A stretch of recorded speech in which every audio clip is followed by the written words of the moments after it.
Hello, Claire, you're here. Oh, hello, Theresa. It's so lovely to speak to you again. Always such a joy. And I'm breaking a White Shores tradition here. We are actually Zooming for reasons which will become apparent as the interview progresses. And normally I do audio only, so I can sit there in my pajamas and talk to people. But right Always now nice. I've had to smarten myself up. You are absolutely beautiful to listen So are to. you. Thank you. And Okay. thank you for returning on White Shores to celebrate the publication of The Elixir of Sleep. So, Claire, you are world renowned as a lucid dreaming expert, also nightmares, yoga, nidra. Why have you decided sleep is where I'm traveling now? Oh, because, well, everything that I've done to date has to do with sleep, but I've never actually tackled the topic of sleep per se. And it is such an amazing spiritual journey. So what this book looks at is everything that we experience or could experience during a night of sleep and how we can just tap into that for personal growth, enhancement, to learn more about ourselves, the nature of life, death, the universe. So it's a book that covers so much about sleep, not just lucid dreaming or just nightmares or insomnia. You know, I've dealt with insomnia also in the art of transforming nightmares, but it just seems to me that this book, it was born from a dream as well, Theresa. I mean, I had no Oh, choice really. pray tell. Right, I'm going to settle down, get comfortable. Oh, I want to yeah. hear. Please share your So, dream. yes, thank you. So I had decided not to write any more books because I create video classes and audio meditations, and that was taking up loads of my time. And I was really enjoying experiencing a different kind of medium. So I said, no, no more books. Um, and then I think, oh, that was it. My editor wrote to me and said, oh, if ever you want to write a book, Claire, we'd love to hear about, the new topics. And I wrote back and said, oh, no, I'm sorry. I'm really taking a break from book writing at the moment. So about a couple of weeks later, I went to sleep and then I had this dream, which wasn't like a usual kind of dream because all the imagery fell away and it was dark.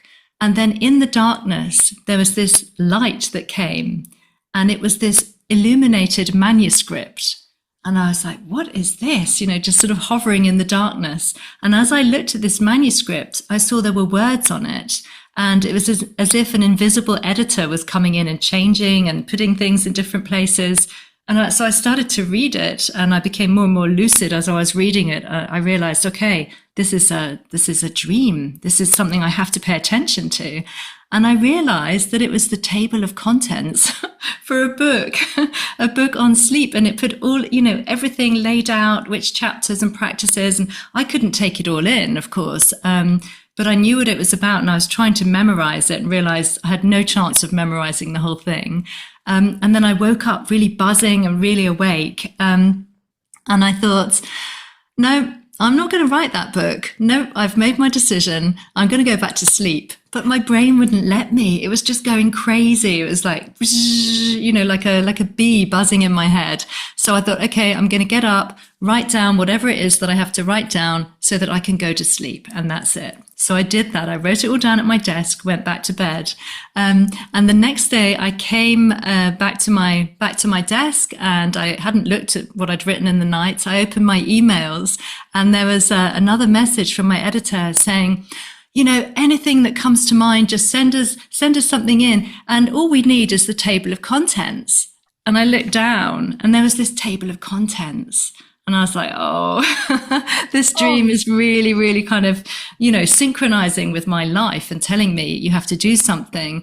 So I spoke with my family about it because writing a book, as you know, Theresa, is a huge thing. It takes up a lot of time and yeah. energy. And so it kind of does involve the family. They do need to be on board with it.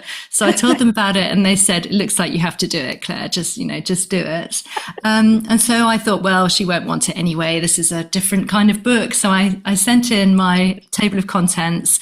Immediately, she took it to the acquisitions meeting and they said that apparently they loved it. And they particularly said the table of contents was perfect. So I thought that's just this message, coming to me and saying, this is what you need to do right now in your life. So I just, decided I would have to sit down and write the book. And that's the book that became Elixir of Sleep. Forgive me. I mean, I have dream envy, and forgive me for switching off my video. It's just my doggy is sleeping and Oh, a lot of noises, and I didn't want you to think. I thought I'd just keep talking. I figured it was a Zoom problem. No, no, no, no. Apologies, everyone. So I was just saying to my daughter, please come and get the doggy. He's Oh, snoring. He's fast asleep. So he's obviously writing a doggy book in his I sleep. think he must be. Oh, So sweet. wow, now that has raised the bar. I have dream envy. I I know what you mean though. I often get to the point when every book I write, I think this has to be my last because I'm saying what I want to say. And then it just that they come to you, don't they, when they're Yeah. ready, the books. And I Yeah. feel this probably won't be your last, Claire. I know. I think it's just I'm just destined to keep on writing. And I think that's what life was trying to show me with all of that. How many books have you written now, I Theresa? don't know. I can't remember. Can't keep track. I Oh, love everyone. I pour my heart and soul exactly. into everyone. And then I really, it's like being a parent, you release them, they've got to grow up and they go off into the world and make their way. Yeah, And I really firmly believe if they're meant to resonate, they will. You know, I see them as experiments as well. A lot of them I learn from and grow from every single one. And I hope exactly. readers do too.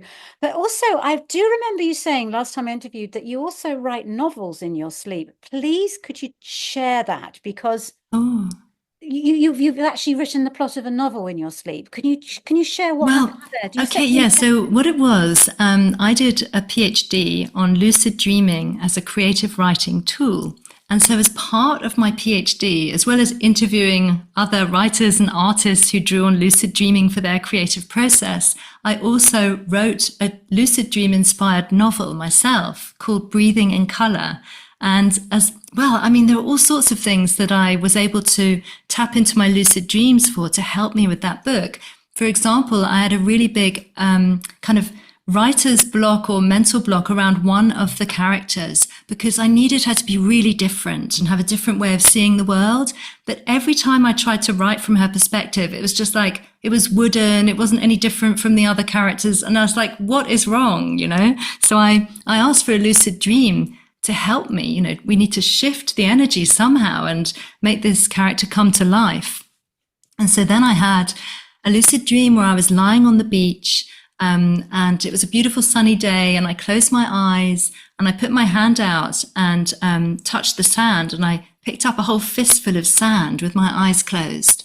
And suddenly I knew that this sand was bright orange. I could feel the color orange going through the palm of my hand, through my skin in this lucid dream. And that's so strange. I thought, whoa, I need to look at this. I need to find out why it feels so orange. And I looked, and indeed this dream sand was bright orange.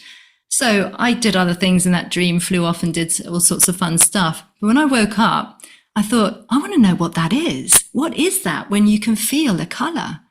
You know, how did I feel a color with my eyes closed? So I looked it up, synesthesia. So this Yes. is the mingling Yes. of the Yes. senses across modalities. And I thought, that's it. That's my character. She is going to have synesthesia. And that just started the most amazing journey. And I actually had other lucid dreams where when I became lucid, I would ask to experience synesthesia. And I would go to a wall with different textures and I would put my hand on it and touch it to see what happened. And I would be able to taste the textures on my tongue in the dream. Like you run it over something like feels like corduroy that was like baked potatoes.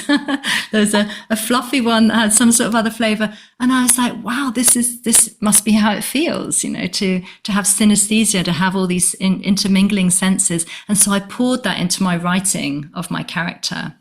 So that was one way that really helped me because it was just so fascinating to write in a completely different way. And I also had lucid dreams that helped me with the plot because I would become lucid in a dream and say, I want to meet my novel characters. You know, I'm so intrigued. Let's see what they're like. So sometimes it didn't work very well. I mean, I had dreams where I was flying around all over the place, shouting the name of my main character, and she never showed up, you know, so it didn't always work. But in one dream, I found the artist in my book, the artist character. And I went up to talk to him. I was like, you know, I'm the author, and how are you doing? And he started, he was actually quite rude to me.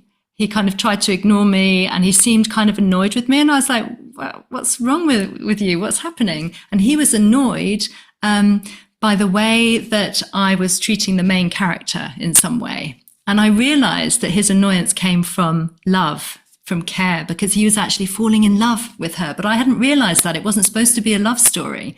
And so at the very end of the dream, oh yeah, he said something to me like, you may be the author, but you're not God. And I thought, whoa, that told me, you know. You do feel a bit like, if I can imagine as a novelist, you would feel very much like you were God. Yeah, but the thing is, you know, like, the thing is, when they start really coming to life, characters, I mean, they're like real people. Yes. And that's the incredible thing. Yeah. The really, you know, the shiny ones, the ones that really have personality and energy, they really come to life. And right when he said that, I was just thinking, okay, you know, fair enough. You know, I'm not God, I'm the novelist, but he's right. You know, it's not all about what you know, I'm not the puppet master all the time. And then I noticed that he wasn't right-handed as I had portrayed him in the book, but he was left-handed. And for some reason, that kind of shocked me so much that I woke up. I don't know why, but I think I also partly woke up because I needed to understand astonishing. And what I love about you is you are so the real deal. You walk your talk. Everyone listening, you know, you dream your work and your life and your message. And wow. So how many novels have you written? I only wrote 2. I wrote, so the first one was Breathing in Colour, and the second one is Dream Runner, and that's obviously also, for some reason, that's also to do with dreams. I don't know why.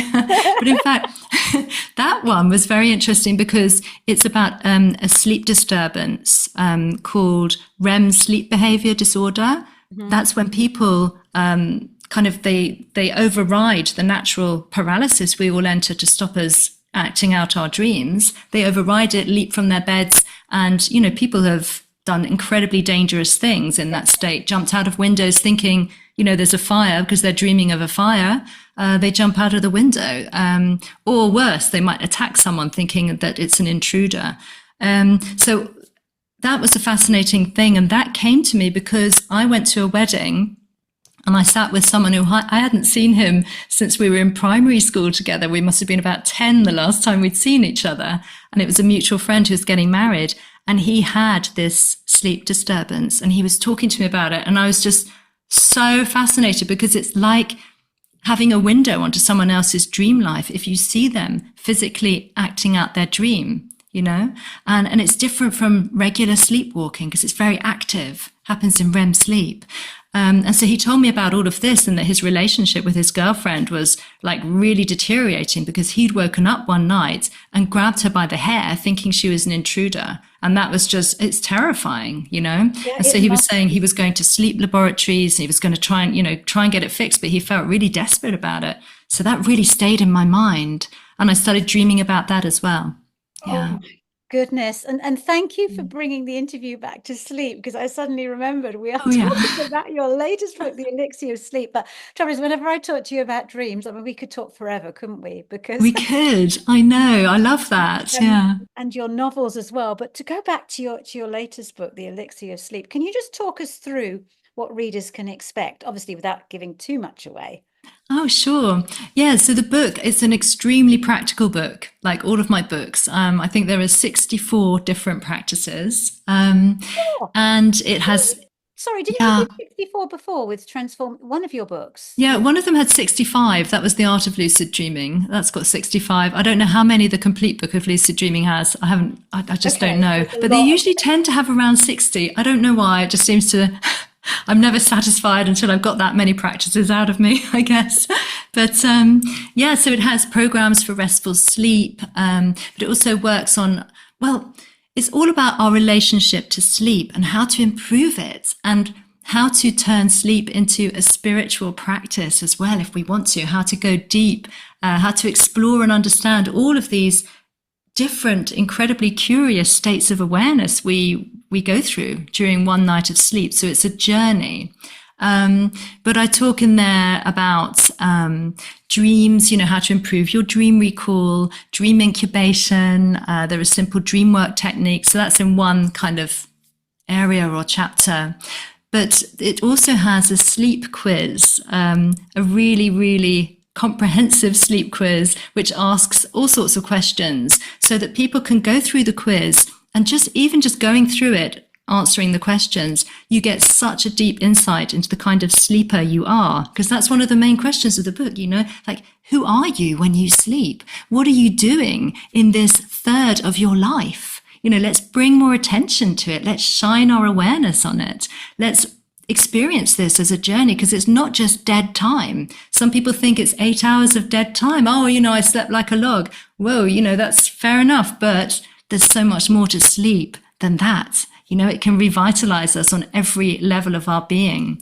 And so the sleep quiz connects with all of these different sleep programs to kind of fast track people to the best practices for them, dependent on their needs and their interests. Some people may already sleep well and they don't need the parts of the book that go into how to improve your sleep. Other people will have insomnia. Well, how do you figure out insomnia? Here are some practices. Here are the possibilities. And insomnia can also be a very creative time of the night. You wake up and have all sorts of ideas. I mean, I know that sometimes happens to me, and I'm sure it happens to you, Yeah. I do. Whenever I wake up in the night, I just write down what's ever on my mind, because often there's a lot on my mind. But I love the way you do sleep personality. I've never thought about that before. What kind of sleep personality am I? And it does cover that. That's really interesting. Do you subscribe to the school of thought, which I think is gathering pace in scientific circles, that one of the reasons we sleep is to dream? Yeah. For sure. I mean, and not just dream. There's so many more things, it's like there are all these gaps between dreams where we float in light. It could be black light or light of any color. And we normally don't bring a memory back from those deep stages of sleep because, there's nothing to grasp onto. There's none of the usual imagery or movement. There's no form there. But sometimes, of course, if you're lucid, then you can recognize, oh, I'm in the lucid void, or I'm in this gap between dreams. And you can have such deep meditative experiences in that state because there's a sense of bodilessness. You don't feel connected with your body, and you're floating blissfully in this very supportive space. And it's a space of infinite potential. So these are the kind of areas the book goes into as well. What else is there to learn from sleep? And I talk about out-of-body experiences as well, where you feel yourself shooting out of your body. Yeah. I talk about sleep paralysis, which we've just mentioned with the RBD. And I talk about dream guides and power animals. And I talk about this whole chapter on sexy sleep as well. Yeah, how orgasms can naturally prepare us for a good night's sleep. And also Kundalini energy and how to work with that in dreams and lucid dreams to transmute it into spiritual bliss. So there's all of that as well. What else? Oh, naps, of course. Sorry. Sleep Bible. That's what it sounds like. It sounds like a sleep Bible. But of course, being you, there is a strong emphasis on dreams. How could there not be? Yeah, I love that. For sure. You include one thing, you say, fall in love with your dreams. Yeah. Yeah, I love that. Exactly. And in this book, I really hope that it will inspire people to fall in love with sleep because it's so amazing. It's so precious. And we really need sleep. And in today's society, we're always being pushed, or pushing ourselves to work harder, achieve more, produce more. And sleep gets pushed to the corners of our existence. And I just think it's tragic, because there's so much rejuvenation in that. And I talk about naps in the book as well. Naps, that's one of the one of the cornerstones of my existence. I love naps, every single And it's day at not, some point. it's not a sign of aging or because naps are a very creative time because you Yeah. go immediately into the REM, the lighter stage sleep, don't Yeah, you? you go into it pretty Yeah, quickly and yeah. then, yeah, exactly. And you come out with dreams. Yeah, You come up with the brainstorming connections that only dreams can give you. And that's often exactly. why you feel energized after a nap, not necessarily because you've been resting, but because you've gone into that dreaming state. So Exactly. power of the nap, let's bring that back. I'm Yeah, exactly. And I mean, I've been doing this all my life. I mean, at university, I used to live for nap times as well. And just because it's so amazing, you feel so full of energy afterwards. It's yeah. like being bathed in an elixir, one might say. Elixir, I love You come it. back and you have all this mental energy, you have more joy, you feel lighter, you feel freer, more creative. It's just a very beautiful thing. It, Yeah. it, it most certainly is. I'm recalling a comedian, I can't remember the name, who said, I wish I could remember the name, it's just slipped my mind. She said she loved sleep because she's alive and unconscious at the time, both alive Alive and. and unconscious. Yeah. But it is, Oh, I do think we should cherish our sleep and not consider it blackout time, waste of time, exactly. downtime, or anything. It is really productive time, because seeds grow in the darkness, as That's true. you rightly Yeah. say in your book. I'm glad I've spoken to you today, actually, because I've been doing quite a bit of media about manifesting, because Hmm. manifest has made it into well, it is the Cambridge word of the year, the Cambridge Dictionary word of the year, because Wow. the number of online searches. Isn't that interesting? What do you think about using your dreams and sleep as a manifesting tool? Yeah. Well, I talk about that in the book as well. And I talk about changing your thoughts because, and this is already, I believe, I think it's in chapter 1. Change your thought. That's one of my practices because people get into a certain mindset due to their thoughts, and those thoughts keep them in a cage effectively and stops them from manifesting whatever it may be, whether it's your best night of sleep or your dream job or meeting your soulmate.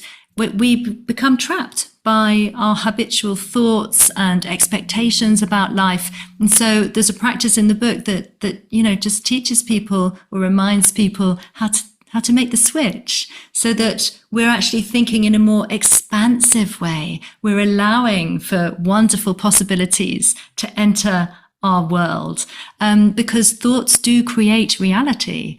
It's very much like in a lucid dream where your thoughts and intentions and beliefs and expectations will change and guide the dream, whether you're trying to or not. And in reality, waking reality, it's like a slow dream. It takes a bit longer to respond sometimes to these guiding thoughts, but it still responds because the universe is alive and it's listening to us and it hears what we want. It hears what we put out there. And so really the secret of manifesting is to change your thoughts around whatever it is you're trying to manifest that hasn't worked so far. Open up your mind, and nap time is great for that as well, because that's exactly that state when you're on the alpha theta border. Your brain waves just relax and you become incredibly creative and receptive. And that's the perfect place to drop an intention for your manifestation and feel it rippling out. So I do a lot of work with that, with private clients and in video classes and so forth, because I think it's something that we just need to be reminded about. I think we kind of innately know how to manifest, but many of us forget and we get trapped in our thought systems. We Yeah. do. And of course, dreams, you get to see your unconscious beliefs or what you truly feel.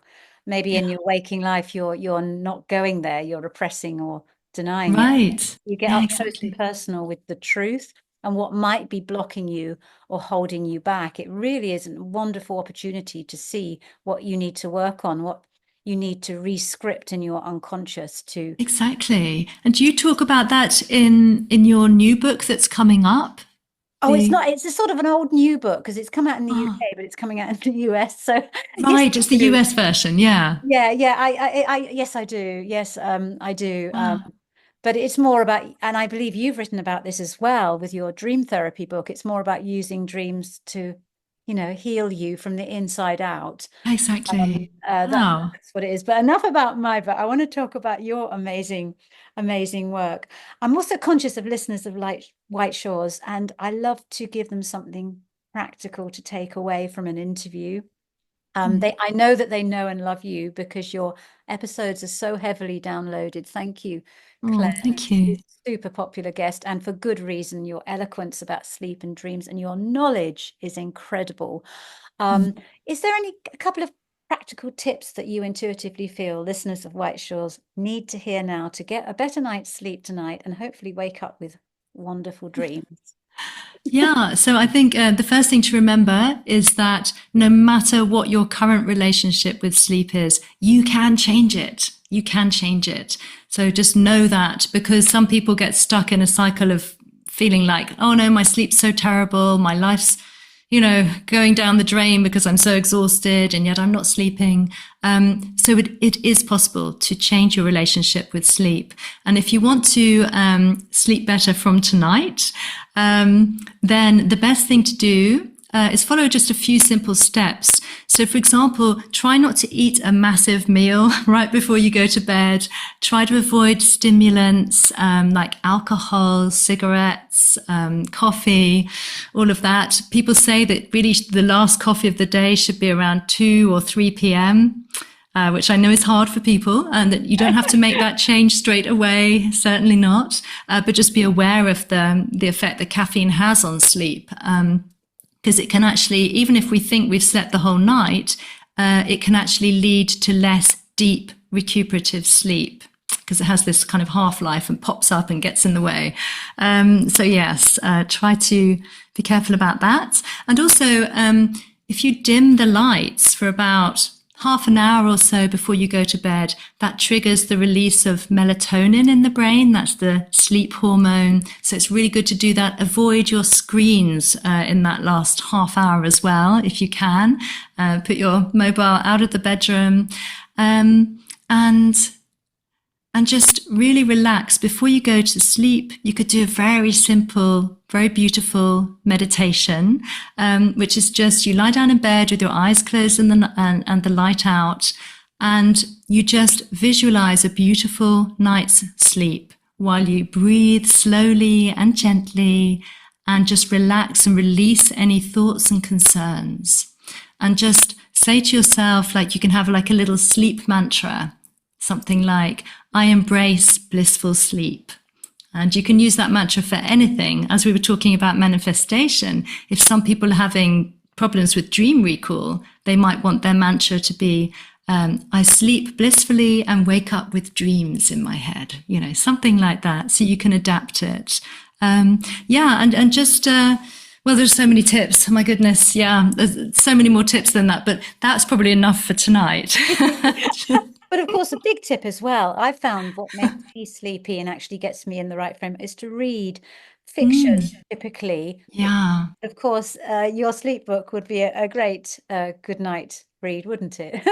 Oh, well, it is good to read a little bit of something before you sleep, but like you say, something restful, something calming. Fiction. I mean, if I read fiction before I go to bed, I'm up till 1, 2, 3, because I just get, like, I want to know what's happening next. So it sort of depends, but I know people who read in bed and after 5 minutes, they're fast asleep. Yes, So, I'm one of those people. right, I yeah. find I just like to sit down, read a chapter, typically fiction actually, because I like to sort of ignite my creativity and it does the trick. It calms me down. But all your other tips as well are so important. Staying away from mobiles, your diet, the light, the noise, all these things.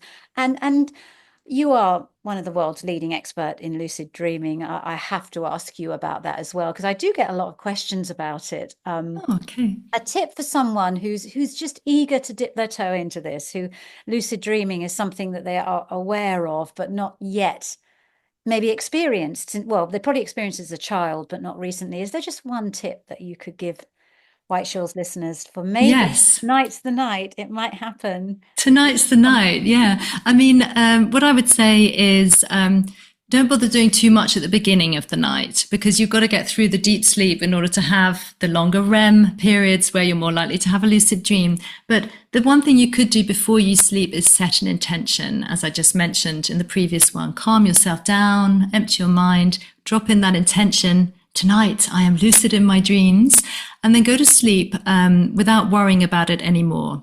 And then at some point in the night, we all have mini awakenings. All of us do, where we turn over to like in bed, or we wonder where the covers are and we grab them back again. And so in those moments, just say one word in your head, like lucid, or something like that, or lucid now, just something very short. Don't wake yourself up too much, but then just drift back into sleep, because very often just setting the intention in these tiny little miniature wake ups means that we're setting the intention at the right point in the sleep cycle.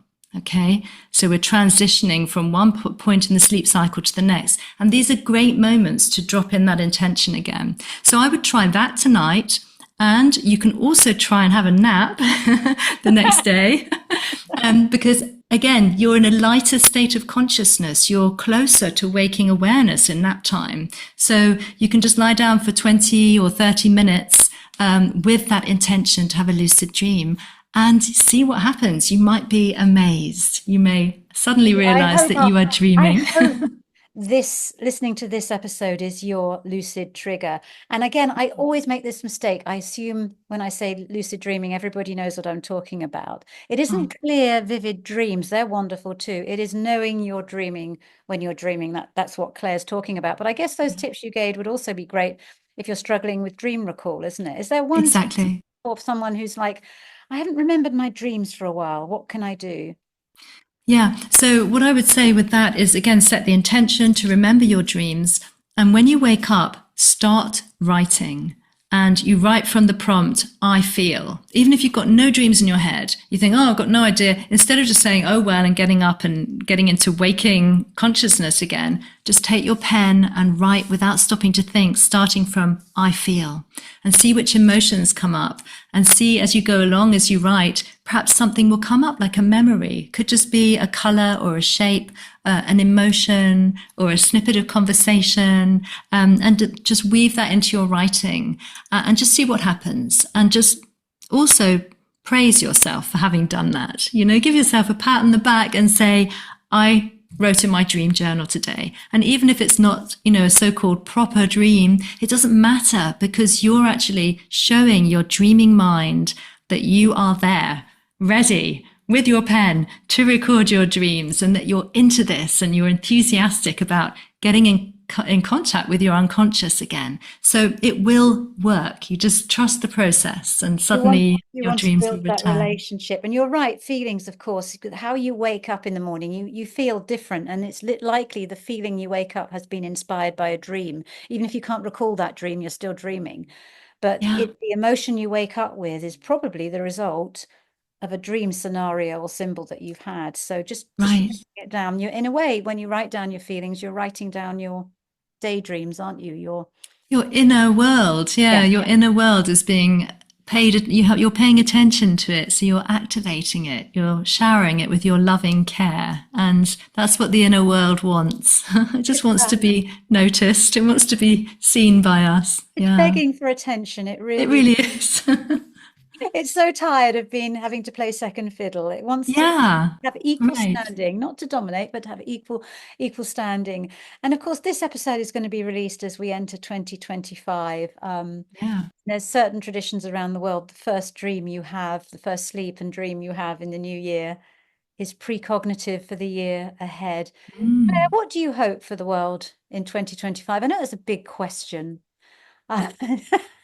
Yeah, it is a big question. What do you hope? I mean, we live in complicated times. The world, there's a lot going on in the world, and sometimes it can be hard. I don't know if you feel this, as I write extensively about intuition, precognition, dreaming, or invisible, to feel that maybe that's too gentle a message in these turbulent times. I'd love your perspective on that. Well, so my hope is always that humanity will awaken. And I believe we're in the the throes of a giant awakening. And it's not always easy waking up, is it? I mean, sometimes, we've all had a hard time trying to get out of bed in the morning. We've had to go to work or something. Sometimes it feels like it's the last thing we want to do and we fight it. But, at the end of the day, we're here to awaken. I do believe that we're here to learn and awaken and understand the power of our own consciousness and understand that we are all unified. We're all in this together. We're all one and the same. I mean, we're like different drops in the same ocean. You could say that, right? But so the thing is, once we understand on a deep level that we are all one, there won't be so much need, there won't be any need, hopefully, for any division, wars and injustices and atrocities, because there'll be a dawning understanding that we don't need that and that we're here to thrive and love each other. That's so beautiful to end on that high note. We're all dreaming beings having a Yeah. human experience, and the more of us wake up to our sleep and dreams and what connects rather than divides us, the more joyful a world it will be. I can't thank you enough, Claire, for all the healing, transformative, inspiring work you do. You Thank are you. illuminating in every possible way, and I feel Mm. absolutely privileged to know you and to be in touch with you. And I so excited. Likewise. Thank Oh, you. thank you. Please keep being amazing dreaming you. Oh, thank you. And the same with you. I mean, it's amazing the work that you do, and you're a deep thinker and you're inspiring so many people. And it's just wonderful to see that, it's really important work, actually. Yeah. Big hugs, Claire, and thank you. Big hugs. 2025, the year of sleep and dreams. Yes. Perfectly put. Thank you